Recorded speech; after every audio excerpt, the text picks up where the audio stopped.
What the heck did I just watch? I just finished the first 2 episodes of Your Friendly Neighborhood Spider-Man, and I am very worried for the future of this show. There is so much going on in these first 2 episodes alone that are just so vastly different from Spider-Man media. It's a lot to take in. The main Spider-Man media it pulls from isn't actually even the comics. It's the MCU Spider-Man, not the comics or the godlike TV shows or the video games. No, it's the MCU Spider-Man is where it mainly pulls from. The show also did some good as well. Even with all the changes, there's some new stuff I definitely enjoyed. And the action sequences were actually very great. They looked very good in animation. It's very conflicting for me. And then you factor in the voice actor for Spider-Man just yesterday said that he thought the show was going to be woke and he's grateful it's not. You've got like your own extended universe of fuckery going on right here. Another racist Spider-Man? You gotta be kidding me. Jesus. Let's just get into the review for the first 2 episodes, okay? Starting with the good. The theme song for this show, it bangs. It's amazing. Not even gonna lie. Right off rip when I first heard it, I was like, oh my god, this is gonna be a top 5 theme song for any Spider-Man show ever. It might even be top 3 right up there with 90s and Spectacular. The 60s one just like transcends everything. It's like the Spider-Man song, and this borrows heavily from it as well. But man, this is easily like top 3 theme song. The theme song for this show just rocks. His homemade suit, in my opinion, I thoroughly enjoy. I think it looks really fire. I love the jersey over a Spider-Man suit. I actually think if you put Spider-Man in like regular clothing and then like he has a Spider-Man suit underneath, it always looks cool, like in anything. So this is just another example of that, in my opinion, because man, does he look cool with a spider jersey over his Spider-Man suit. The animation in the show is very unique, and that's actually kind of good. Sometimes it looks a little bit stiff or maybe a little slow or rugged, but honestly, I think it looks way better than the 2017 show. I prefer stylized graphics rather than just like no shading at all. Come on now. A lot of times you'll see like blue hair for a lot of the characters. This is a reference to the 60s comics in which like they'd shade people's hair with blue because you can't shade with black on top of black. At least back then it was very difficult to do, so they used blue instead. I thought this was a neat touch. The swinging scenes in this show look amazing as well. I love the swinging scenes. They look great in this like rotoscope style of animation. He looks like he's actually like flying around.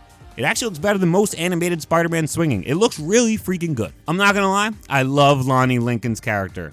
Yeah, he's Peter Parker's high school classmate, and I don't really like that, right? But the story of him being like a kid who's happy and trying to help out while being smart and the star of the football team, it's kind of endearing. I'm 99.9% sure he's not a stand-in for Randy, so he's gonna become evil one day and become Tombstone.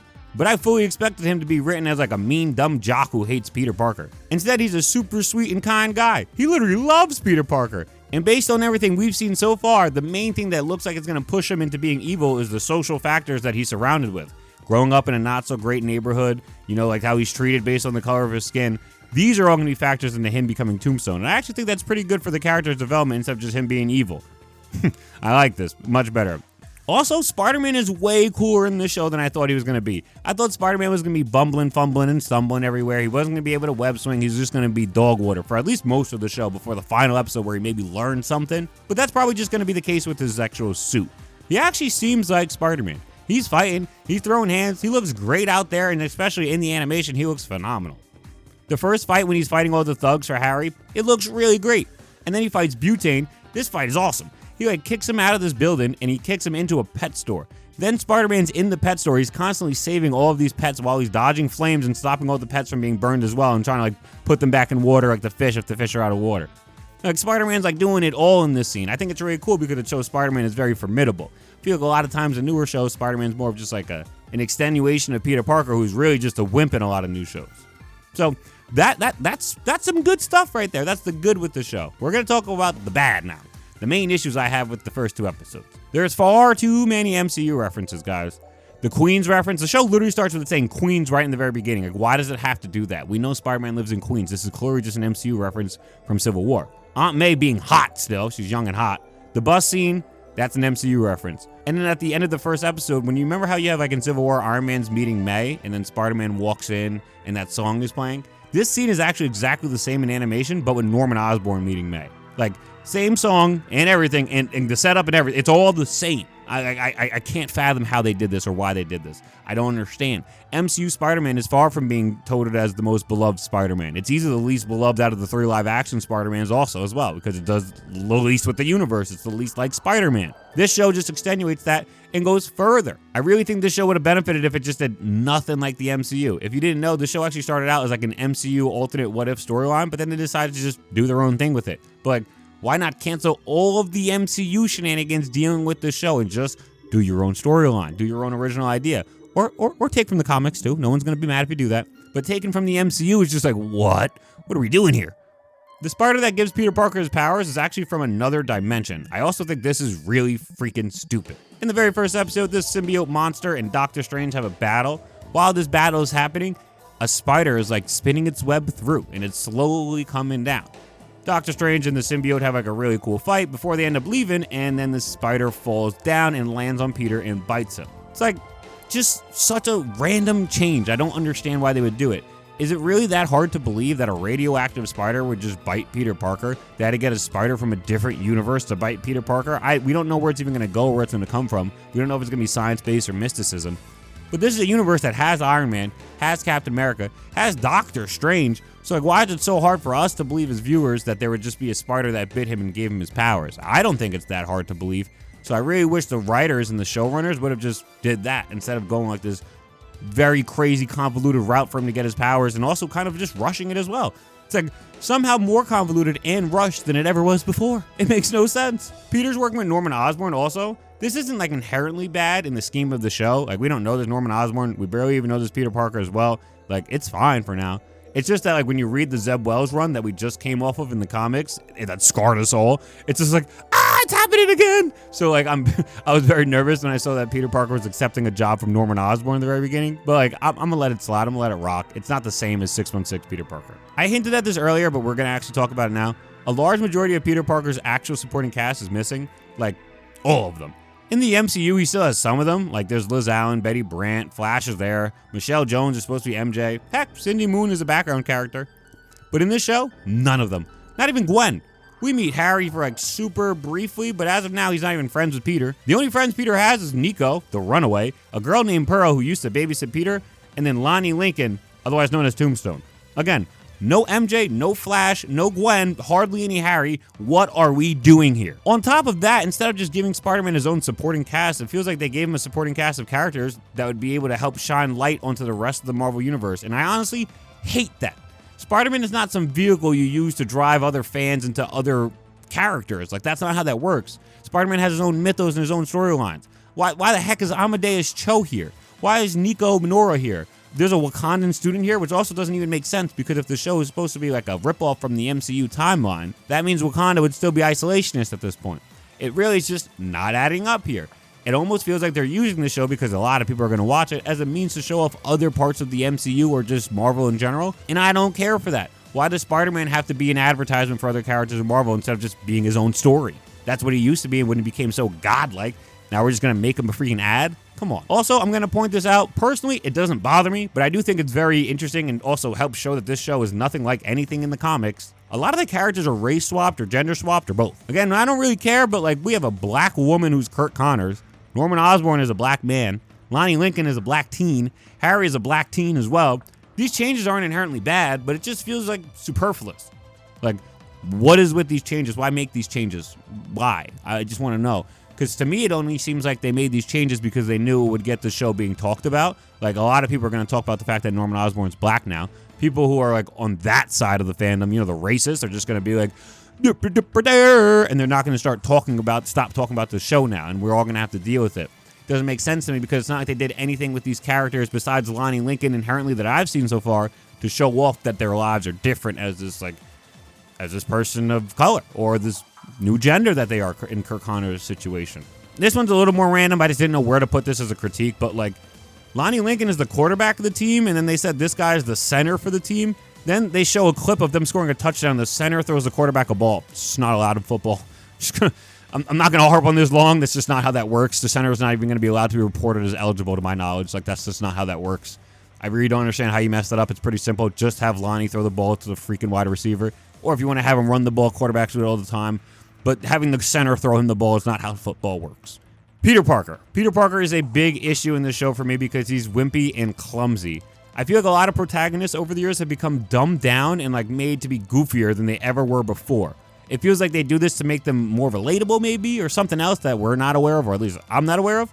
They're changing constantly. Why are all of them so freaking clumsy now? How come all of them are so clumsy? They can't walk. They're such klutzes. When I was growing up, we had 90s Spider-Man, like 90s Cyclops. There was a 90s Batman. These guys weren't klutzes. They didn't act dumb when they were in their real-life setting. If anything, they were just as powerful as regular civilians as they were superheroes. I don't understand why this is just such a different thing nowadays. In this show, Spider-Man is pretty freaking cool. He's pretty freaking courageous.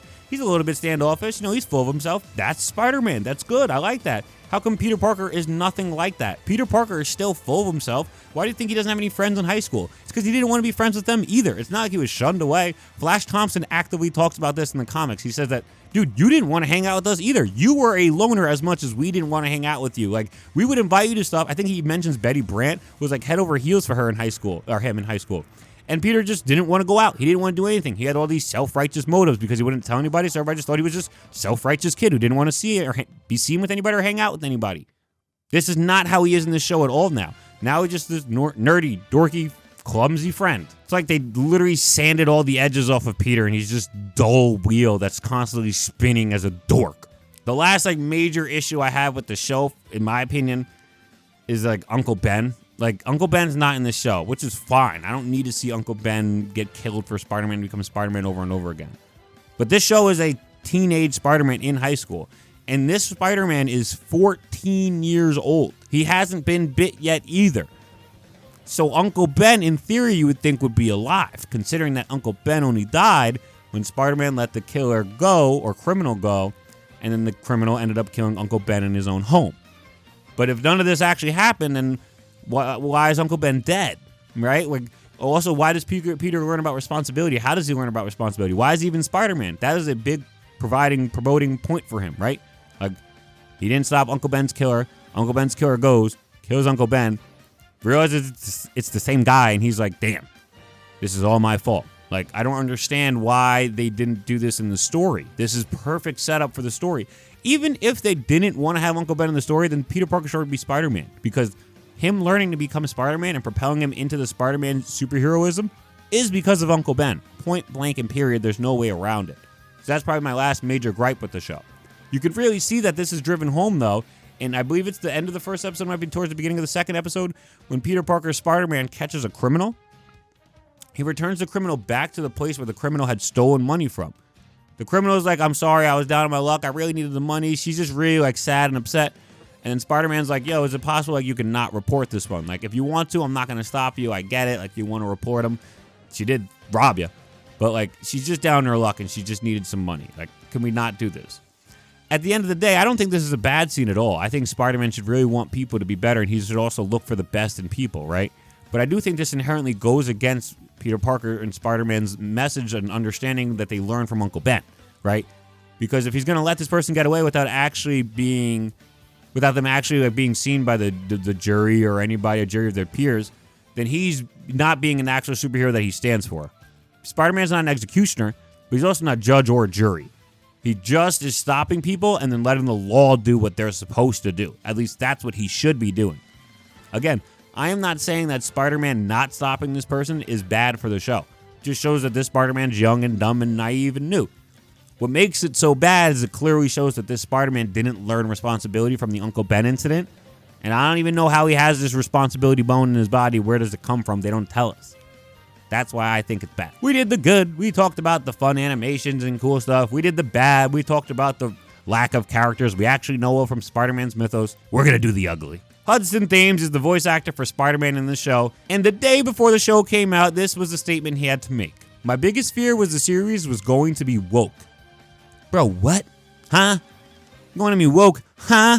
Look, the first thing we got to do here is really describe what woke means, right? What woke used to mean was a term in black culture. It was somebody who was privy to the many factors that were holding the black man down, right? Let's say somebody spoke about police brutality and how it was unfair in terms of its discretion towards black people. Black people were beaten at a higher rate than any other people. This would be considered woke. This was a good thing if you knew stuff like this, if you were privy to information like this. in black culture and black society, people were like that. When people called you woke, it was a good thing. It wasn't a bad thing. No one was flaming you. Then racist Republicans got a hold of this word and they co-opted it to mean something completely different. Nowadays, if you hear a racist talking about woke or you hear somebody talking about woke, what they usually mean is anything that's not a white man, right? Like if the movie Alien came out today, it would have been considered woke. Like unquestionably, it would have been considered woke. If Avatar had come out today, Toph's character would have definitely been considered woke. Cyborg being in the Teen Titans would have been considered woke. Like, that's what they mean, and it's just mind-bogglingly stupid. Like, there's no way around it. So for the lead voice actor for the new Spider-Man show, Hudson Thames, to come out and say that he thought the show would be woke, it is a very scary thing to hear as a Spider-Man fan. This man Thames is 30 years old, so I can't believe he can feign ignorance on this one. Do we have yet another Spider-Man who's racist, misogynistic, and a homophobe? Chances are pretty high, and that's really sad. This man is voice acting Spider-Man, the dude who saves people from all walks of life. The bro who shares the mantle with plenty of people of color, women, and people of different sexualities. What do you mean you didn't want this series to be woke? Also, based on the way that racists use the word woke, this show is definitely woke. Outside of Spider-Man, you have how many black and Asian characters? How many race swaps and gender swaps? This show has all the stuff that racists complain about. I'm just so confused why this man would even say that. For one, it was the day before the show release. There couldn't have been a dumber time. Do you even want people to watch your show? Or why would you say that? And number two, the show is definitely what racist Republicans would call woke. God, this guy's such an idiot. I don't understand. Look, I found the show enjoyable so far. Do I miss all the Spider-Man stuff that's missing in the show, i.e. the supporting cast, Peter Parker acting like Peter Parker, or him not having to work with Norman Osborn? Yeah, I do miss all that stuff. But I'm going to give this show a chance. I don't think it's the worst thing in the world. The animation's fun. The fight scenes are great. Spider-Man feels like Spider-Man. I love Lonnie Lincoln. The show has apparently been greenlit for 3 fucking seasons. Oh my God, please just give us Spider-Man 98. So please give us MJ and the rest of the supporting cast before this show ends. I really want to love this show. I'm really trying to. It's a good show so far, but it needs to be a good Spider-Man show. I'll be back next week with another reaction once the next set of episodes are out. Catch y'all on the flip side. Dunk out. Peace.